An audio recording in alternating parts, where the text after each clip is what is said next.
ఈనాడు దినపత్రిక ఈరోజు మళ్ళీ మా పార్టీలో కీలక నేత అయినటువంటి పెద్దిరెడ్డి రామచంద్రారెడ్డి గారి మీద అక్షరాల వాంతి చేసుకున్నది. నిరంతరం ఆయన మీద పడి ఏడుస్తూ ఉండటం ఈనాడుకు ఒక అలవాటుగా మారిపోయింది.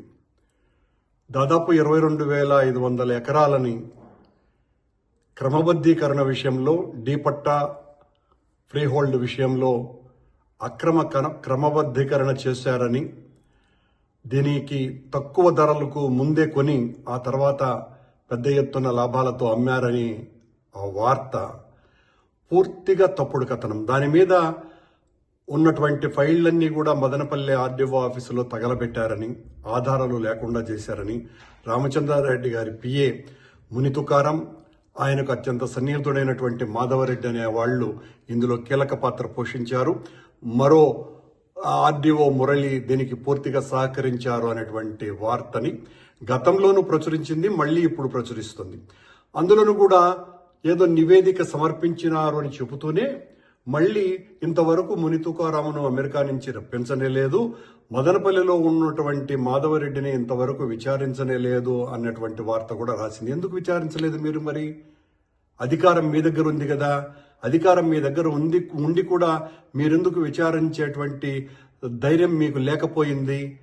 పచ్చి అబద్ధాలతో కూడినటువంటి వార్తలు రాయటంలో ఈనాడు పత్రిక ఈరోజు దేశంలోనే మరే పత్రికకు తీసిపోనంత స్థాయికి ఉన్నతమైనటువంటి విలువలతో ఆ రోజులలో 74లో ప్రారంభించబడ్డటువంటి ఈనాడు చివరికి చంద్రబాబు గారికి బాకా ఊదటానికి మాత్రమే పరిమితమైనటువంటి ఒక పార్టీ పత్రికగా మిగిలిపోయింది.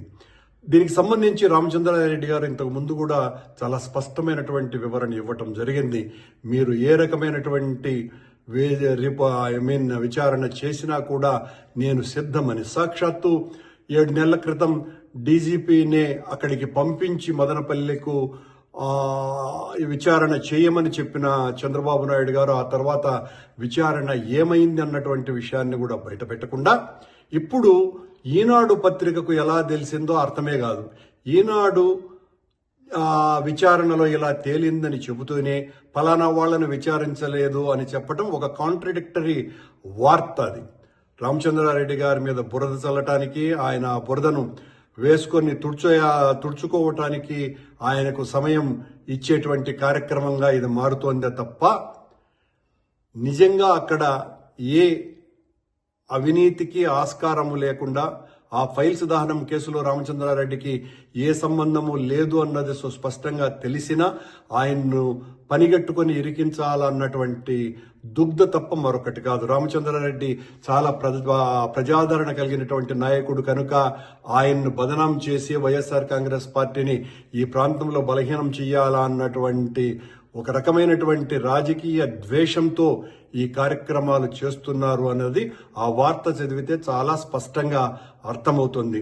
మీరెన్ని రకాలైనటువంటి కుట్రలు చేసినా రామచంద్రారెడ్డి గారు ఏ తప్పు చేయలేదు అన్నటువంటి విషయం ప్రజలకందరికీ తెలుసును. మీరు ఏ విచారణలు చేయించినా ఆయన ఏ తప్పు చేయలేదు అన్నటువంటి విషయమే ఆ విచారణలో తేలుతుంది అనేటువంటి విషయం చాలా స్పష్టంగా ప్రజలకందరికీ కూడా అర్థమైపోయింది అని ఈ సందర్భంగా తెలియజేసుకుంటున్నాను.